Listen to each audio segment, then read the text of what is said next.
When the unseen woman became the most powerful person in the room, no one saw it coming.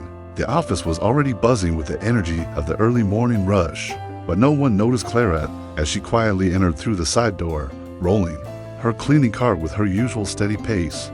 She wore her dark tail uniform like armor, her face calm and unassuming, betraying none of the emotion she kept carefully tucked away. To the executives, she was invisible, just the cleaning lady, the person who wiped their desks, emptied their trash cans, and occasionally exchanged polite nods with the few who acknowledged her existence. It had been like this for years at Sterling Enterprises, a thriving corporation in the heart of Charlotte, North Carolina. Clara, now in her mid-50s, had grown used to the routine and the dismissive looks. She overheard the jokes they made when they thought she wasn't listening, the way her presence was treated as an inconvenience. "She's not even doing anything right now," someone had muttered just last week as she quietly waited for them to finish their meeting so she could clean the conference room.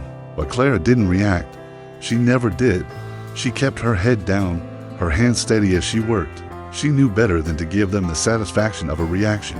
What they didn't know, what no one in that office knew, was that Clara had a secret so powerful it could turn the entire building on its head. But Clara wasn't impulsive. She believed in patience, in watching, in waiting. Today, however, as she made her way down the brightly lit hallways, her calm demeanor hid the fact that she was nearing her breaking point. The morning unfolded as usual. Clara polished the glass doors to perfection, vacuumed the thick carpet in the lobby, and organized the cluttered desks of those who never thought twice about leaving piles of paperwork behind. She worked diligently, even as conversations about big deals and promotions floated through the air. One conversation, though, caught her attention. She wasn't trying to eavesdrop, it wasn't her nature, but the voices were loud and impossible to ignore. "The shareholders' meeting is next week," one executive said, his tone smug, bordering on arrogant, "and we've got nothing to worry about. The board loves the numbers, and the CEO is untouchable. No one in their right mind would challenge him." Clara paused for just a moment, gripping the handle of her cart tighter. She knew what they didn't. They had no idea how wrong they were. But Clara didn't let her thoughts linger for long. There was still work to do, and she had to be ready for what was coming. Sterling Enterprises prided itself on its sleek, modern image. Its headquarters, a towering glass building in the middle of Charlotte, was often featured in business magazines as a symbol of corporate success. Inside, however, the reality was far less glamorous. The culture was ruthless, and the higher you climbed, the less you seemed to care about anyone below you. Clara had spent nearly a decade in those hallways, quietly observing. She saw promotions handed out to the loudest voices, not the most qualified workers. She saw whispered deals behind closed doors, the way people covered up mistakes by pinning blame on those with no power to defend themselves. And then there was the CEO, Victor Marshall, a man who exuded authority and arrogance in equal measure. Victor was the kind of leader who commanded respect through fear. His voice boomed in meetings, his sharp comments silencing even the boldest executives. To him, success was all that mattered, and people were tools to be used. Clara had once overheard Victor say about one of the older secretaries, "She's still here. Why haven't we retired her yet? It's not like she's adding value." It wasn't just the comments. The company was rife with unethical practices that were swept under the rug. Bonuses were quietly cut for lower-level staff, even as the leadership team celebrated record-breaking profits. Clara heard about inflated expense reports, shady client dealings, and even the quiet firing of a whistleblower who dared to speak up. The cleaning staff, Clara included, bore the brunt of the culture. She'd seen her co-workers brought to tears after being scolded for leaving a speck of dust behind. She'd seen their paychecks stagnate even as the workload increased. And of course, there was the constant dismissal of their humanity, the way people avoided eye contact, spoke down to them, or treated them as if they were part of the furniture. One incident still burned in Clara's memory. A young intern had accidentally spilled coffee on the marble floor near Victor's office. The intern froze, clearly terrified, as Victor rounded the corner. "Are you kidding me?" Victor snapped. His eyes darted to Clara, who had just walked by with her mop and bucket. "Clean this up." He barked at her, as if she were at fault. She didn't say a word. She didn't need to. The intern apologized profusely, but Victor waved him off with a dismissive hand. To him, people like Clara and the intern were nothing more than background noise. These moments had piled up over the years, each one like a stone added to a growing mountain. Clara's patience was impressive, but she wasn't immune to the weight of it all. She felt the sting of disrespect, the exhaustion of being invisible, but Clara had never been the type to crumble.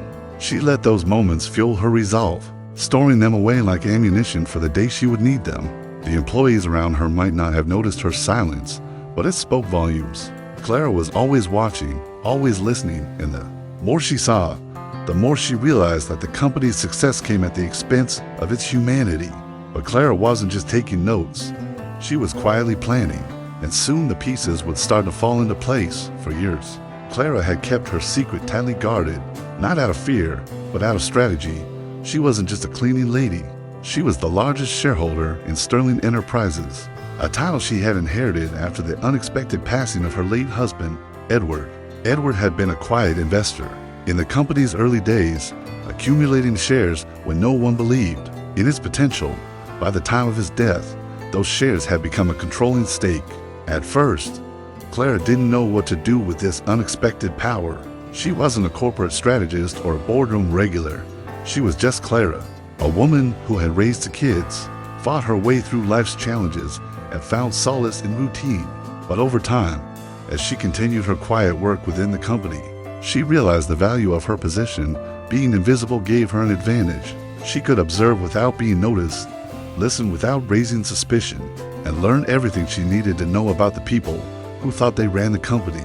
The moment that pushed her over the edge came during a routine evening shift. Clara had just finished wiping down the executive lounge, which she overheard the senior managers laughing over drinks. They were talking about layoffs, joking about how easy it was to cut dead weight without anyone caring. Some of these people act like their jobs matter, one of them said with a laugh. They don't realize how replaceable they are. Clara stood frozen behind the door, her hand gripping the cleaning cloth. These weren't just numbers on a spreadsheet, these were real people, with families, bills, and dreams, and yet, to these men, they were nothing more than expendable assets.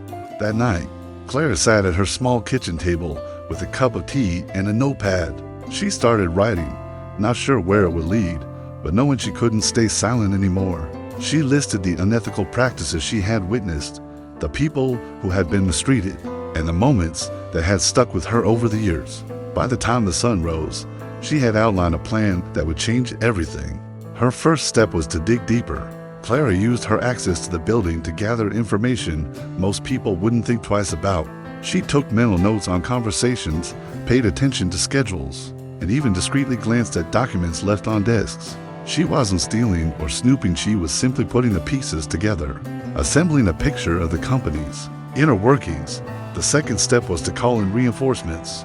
Clara had a few trusted allies outside the company, friends who were lawyers, financial analysts, and former employees who had left on bad terms. She shared what she knew and asked for their advice. Slowly, they helped her craft a strategy that would not only expose the toxic culture, but also secure the company's future. The final step was the hardest. Clara knew that confronting the CEO and the board would require more than just evidence. It would require courage, composure, and a deep belief in her own worth. She practiced her speech in front of the mirror, her voice steady but firm. She knew this wasn't just about her. It was about everyone who had ever been dismissed, underestimated, or treated as less than. The shareholders' meeting was less than a week away, and Clara was ready. She wasn't just walking into that room as a cleaning lady, she was walking in as someone who held the future of the company in her hands. But as the day approached, Clara couldn't help but feel the weight of what she was about to do. It wasn't just a confrontation, it was a reckoning. The day of the shareholders' meeting arrived. With an air of confidence radiating through the building, executives strutted through the hallways, their chatter filled with optimism about another year of record profits. None of them noticed Clara, pushing her cleaning cart toward the top floor conference room, her face calm and unreadable as always. The boardroom was a stark contrast to the rest of the office. Its long, polished table gleamed under soft lighting, and the floor-to-ceiling windows offered a view of the Charlotte skyline. Around the table sat the company's most powerful figures, including Victor Marshall at the head, his posture commanding, his smirk exuding arrogance. Clara entered quietly, as she always did, placing a pitcher of water on the side table. No one looked at her. To them, she was just part of the backdrop. But this time, Clara didn't leave. "Excuse me," she said, her voice cutting through the room like a blade. Heads turned, confused and slightly annoyed. Victor barely glanced at her. "We're in the middle of something," he said dismissively. "I know," Clara replied, her tone steady but firm. "That's why I'm here." Victor leaned back in his chair, a condescending smile spreading across his face. "Unless you're here to clean up after us, I suggest you leave." Clara didn't flinch. Instead, she stepped forward, pulling a folder from her cart and placing it on the table. The logo of Sterling Enterprises was emblazoned on the front, along with the word "Shareholders Report." The room fell silent. Victor's smirk faltered as Clara began to speak. "For years, I've watched this company thrive on the backs of people you refuse to see," she said, her voice unwavering. "I've watched employees mistreated, ethical lines crossed, and profits prioritized over humanity. And I've stayed quiet until now." Murmurs erupted around the table. One of the board members leaned forward, squinting at the folder. "What is this?" "This," Clara said, opening the folder, "is proof of the unethical practices, the mismanagement, and the outright disregard for the people who make this company run." Victor's voice boomed across the room. "Who do you think you are, coming in here and making accusations? You're a cleaning lady." Clara met his glare with a calmness that shook the room. "No, Mr. Marshall, I'm the majority shareholder of Sterling Enterprises, and today, I'm firing you." The shock rippled through the room like a thundercloud.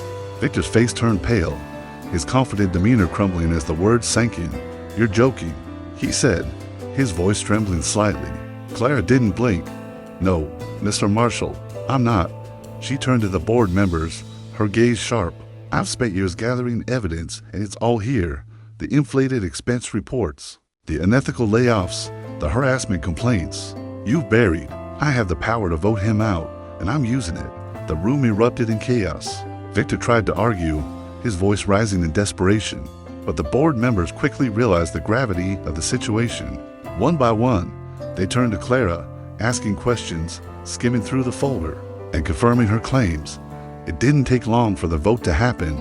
Clara had done her homework, and the evidence she presented left no room for doubt. Victor Marshall was removed from his position the same afternoon, his protests falling on deaf ears as security escorted him out of the building. Clara stood in the boardroom, her back straight, her expression calm. The executives, who had once ignored her, now looked at her with a mixture of awe and guilt. But Clara wasn't looking for their approval. She had already set her sights on what came next. The news of Victor Marshall's dismissal spread through the company like wildfire. By the next morning, the entire office was abuzz with disbelief and speculation. How could the cleaning lady quiet, unassuming Clara have been the majority shareholder all along? Whispers filled the break rooms and hallways, but this time, they weren't dismissive. They were filled with respect, admiration, and even a tinge of guilt. Clara, however, didn't bask in the attention. She returned to the office the next day, not with a mop and bucket, but with a clipboard and a plan. She wasn't just here to fire a toxic CEO, she was here to change the company's future. In the weeks that followed, Clara worked tirelessly to implement changes. She started with the people who had been overlooked for years. Raises were given to the cleaning staff and other underappreciated workers. Clara made sure that the HR department took harassment and discrimination complaints seriously, introducing a third-party watchdog to ensure transparency. She also addressed the toxic culture that had festered under Victor's leadership. The board, once complicit in his actions, now found themselves held accountable. Clara insisted on regular training programs focused on ethics, inclusion, and employee well-being. For the first time in years, employees at Sterling Enterprises felt seen, heard, and valued. But Clara didn't stop there. She hosted town hall meetings, inviting employees from every level to share their experiences and ideas. She listened carefully, taking notes and ensuring that everyone had a voice in shaping the company's future. One afternoon, as Clara was walking through the office, she was stopped by a young in the same one who had spilled coffee near Victor's office all those months ago. "Thank you," he said, his voice sincere, "for everything. You've changed this place." Clara smiled warmly. "No, we've changed this place together." Outside the building, the Charlotte skyline glittered in the late afternoon sun. Clara stood for a moment, looking up at the towering glass structure she had once entered unnoticed. It had been a long road, but she had done what many thought was impossible. This wasn't just about firing a CEO or exposing corruption. It was about showing that no matter how invisible someone might feel, they can hold the power to create meaningful change. Clara had proven that resilience, patience, and integrity could triumph over arrogance and greed. She took a deep breath, feeling a sense of peace she hadn't felt in years. And then she walked away, not to fade into the background, but to embrace a new chapter in her life. Life often underestimates the quiet strength of those who observe, endure, and act when the time is right. Clara's story reminds us that the most unexpected people can become the catalyst for profound change.